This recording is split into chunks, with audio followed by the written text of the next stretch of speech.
Where'd you go? You'll hear this a lot with could, would, and should.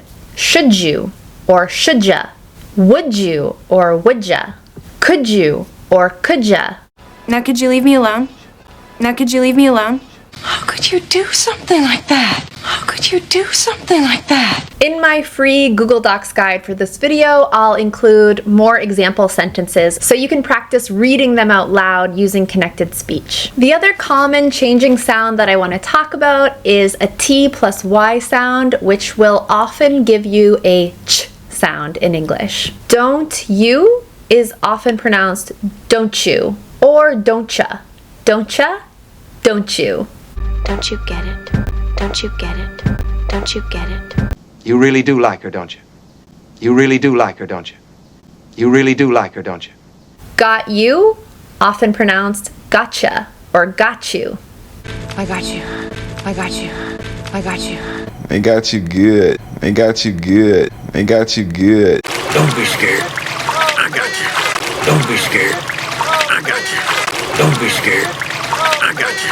Number 2, weak forms. This is honestly the key to understanding English and to speaking English in a more natural way. Looking back at our first example, did you go to the store today? Did you go? We can see that you is not pronounced forcefully. It's not pronounced in its strong form, you. Instead, it's pronounced ya, ya. And I'm sure you have heard this in English songs and in English movies and videos and conversations. English speakers often will not pronounce in spoken English the strong forms of vowel sounds. Instead, they will replace this strong vowel sound with a weak vowel sound that's called the schwa sound, the most common sound in English.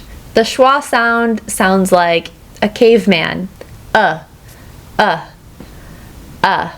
English is a beautiful, beautiful language. If you listen carefully, you'll notice that the only words that I pronounce strongly in this question are the words go and store.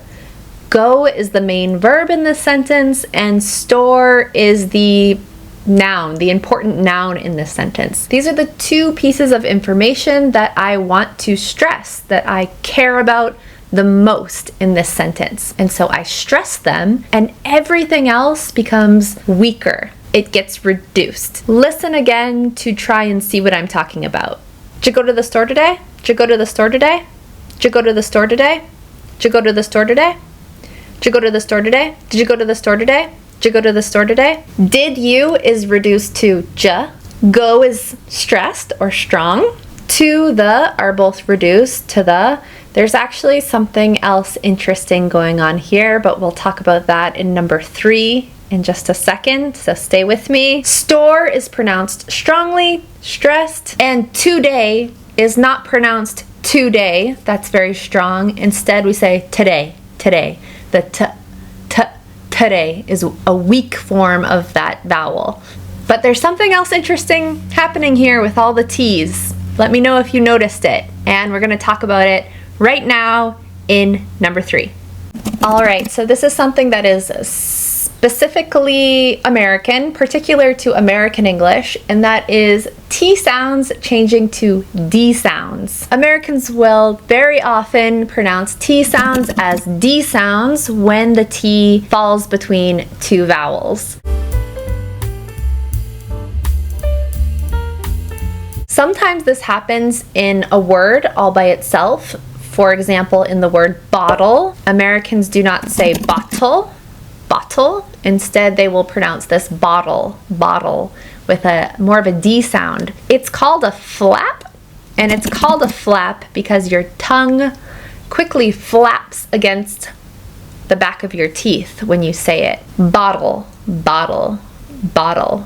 In our example, did you go to the store today? To the store, to the. I don't say to the store. If you listen really carefully, this to sound, the vowel is reduced to schwa and the word starts with a D sound, so it sounds like duh. And at the beginning of today, again, that to is reduced to t And the T sound gets changed to a D sound if you listen closely. It gets changed to da-day, da-day. And this is something that a lot of native English speakers don't even realize that they're doing, but they do it anyway when they're speaking naturally and quickly. Did you go to the store today? Did you go to the store today? Did you go to the store today?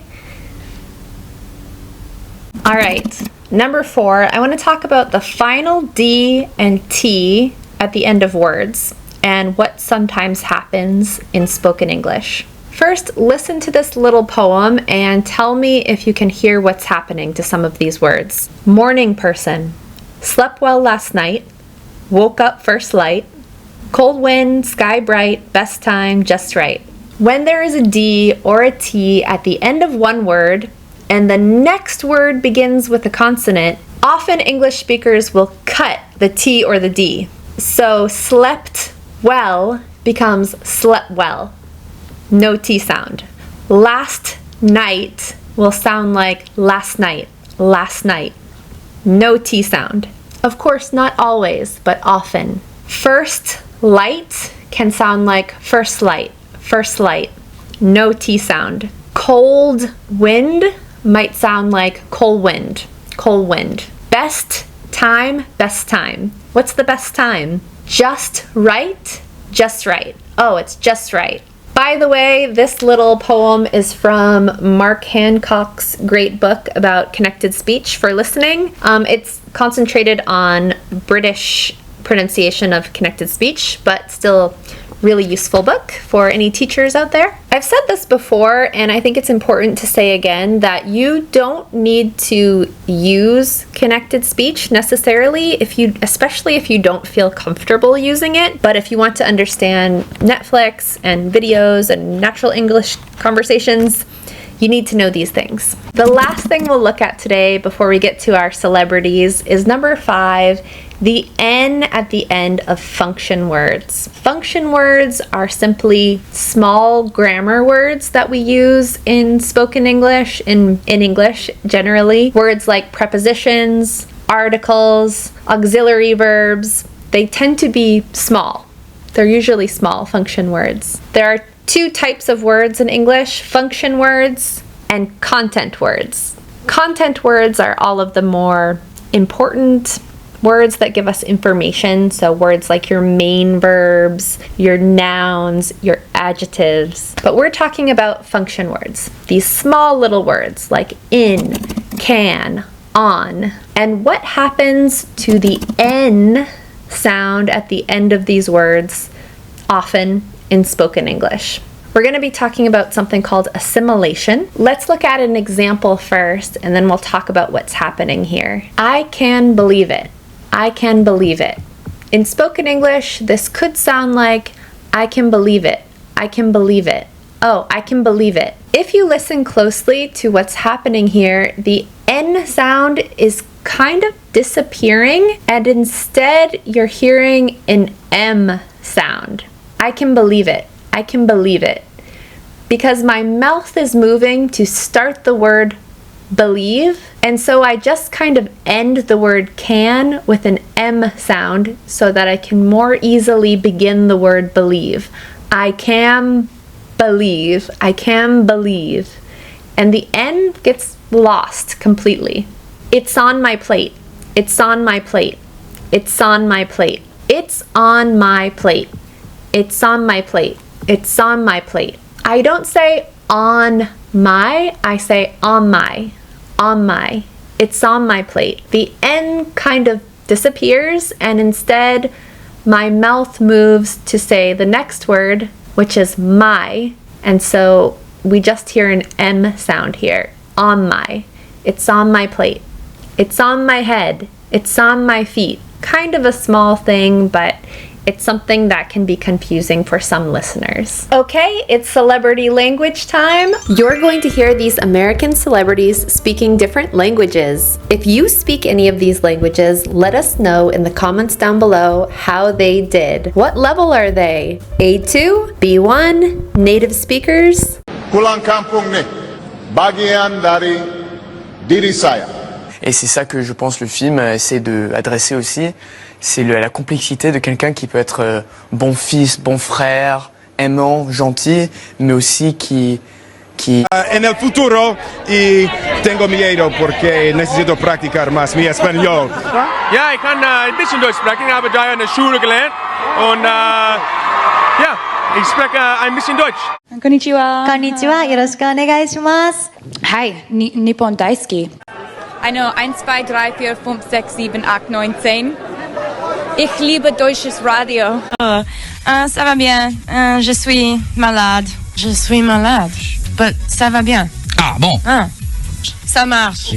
There is so much more to learn about connected speech, so make sure you don't miss this very popular lesson that I made where you will learn more elements of how to understand fast spoken English. I'll see you next time, guys.